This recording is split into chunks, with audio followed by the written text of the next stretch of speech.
Hello everyone.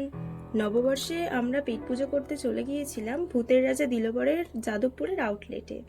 গিয়ে আমরা নিয়ে নিয়েছিলাম পয়লা বৈশাখের স্পেশাল বৈশাখী থালি। প্রাইসটা উপরে মেনশন করে দেব, তোমরা দেখে নিও। এটা শেয়ারেবেলও ছিল।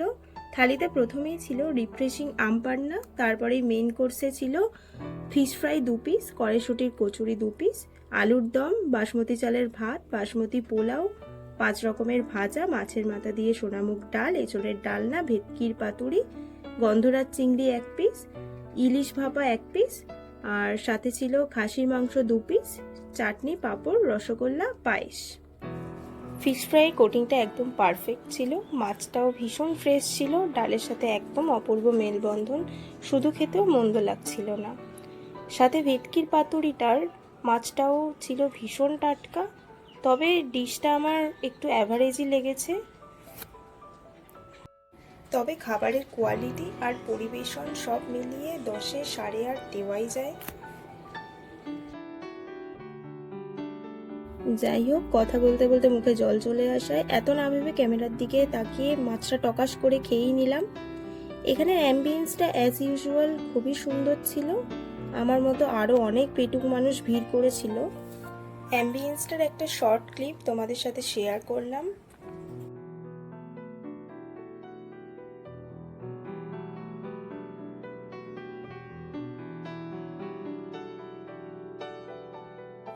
খাবার শেষ করে পকেটে পান গুজে উঠে পড়লাম রিকশায়। অনেকদিন পর রিকশায় উঠতে ভীষণ ইচ্ছে করছিল, কিন্তু কেন জানি না প্রত্যেকবারই আমি স্পিড ব্রেকারের আসলেই সিট থেকে নিচে নেমে যাই।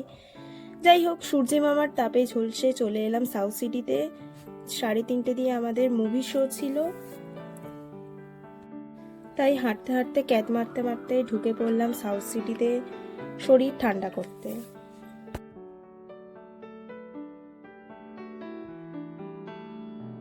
সাউথ সিটিতে ঢুকেই দেখলাম মানুষের ফটো তোলার বাতিকের কথা মাথায় রেখে বেশ সুন্দর ডেকোরেশন করেছে। আশেপাশে রমণীরা নারীতেই শাড়ি হয়ে get ready with me shoot করে এসেছে।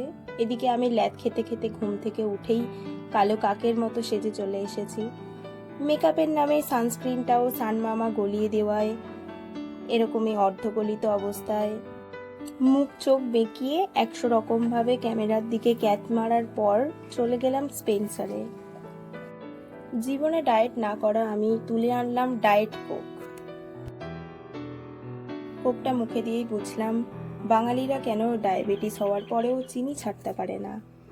টাকা যখন নষ্ট করেই ফেলেছি, খেতে খেতে চলে গেলাম মুভি থিয়েটারের উদ্দেশ্যে। যেতে যেতে 100 রকমভাবে আবার ক্যাট মারার পর চলে গিয়েছিলাম 3rd ফ্লোরের আইনক্সে। অন্যদিনের তুলনায় আজকের ভিড়টা বেশ কমই ছিল। ব্যাগে বোমা আছে কিনা চেক করানোর পর আমরা ঢুকে পড়লাম আইনক্সে। ঢুকেই দেখি মেঝের উপর এত টাকা দেখে আমি তুলতে যাচ্ছিলাম, সাথে সাথে একজন ভদ্রলোক আমাকে আটকে বললেন, কি দিদি, এটা তো রেড 2 এর পোস্টার। আমি নির্লজ্জের মতো মানে কেটে পড়লাম। এই ভদ্রলোক ও ভদ্রমহিলার মুভি দেখার জন্য আমরা রোদে ঝলসে উপস্থিত হয়ে গেছি আইনক্সে। কলিযুগে আকাশে মাছের ওরা দেখতে দেখতে চোখ গেল ঋতুপর্ণা দিদির দিকে। দিদি স্বচ্ছ ভারত অভিযানে নেমেছেন, তাই আঁচল দিয়ে ফ্লোর পরিষ্কার করে চলে গেলেন। ওনার এভাবে আমাকে ইগনোর করে চলে যাওয়ায় দুঃখে আমি নিয়ে নিলাম ঋতু দিদির শাড়ির রঙে কেচাপ, সাথে ইংরেজি বার্গার। এরপর কিলবিল সোসাইটি দেখার উদ্দেশ্যে কিলবিলিয়ে আমরা ঢুকে পড়লাম অন্ধকার গহ্বরের মধ্যে। অন্ধকারে ক্যামেরার দিকে তাকাবো নাকি সিঁড়ির দিকে বুঝতে পারছিলাম না। যাই হোক, রেটিনার জোর বাড়িয়ে আমাদের সংরক্ষিত আসনটি আমরা খুঁজে নিলাম। কিলবিল সোসাইটি উপভোগ করতে কিলবিলিয়ে মানুষের আনাগোনা আর 100 ধরনের অ্যাডভার্টাইজমেন্ট দেখার পর অবশেষে আমাদের আকাঙ্ক্ষিত মুভিটি শুরু হলো।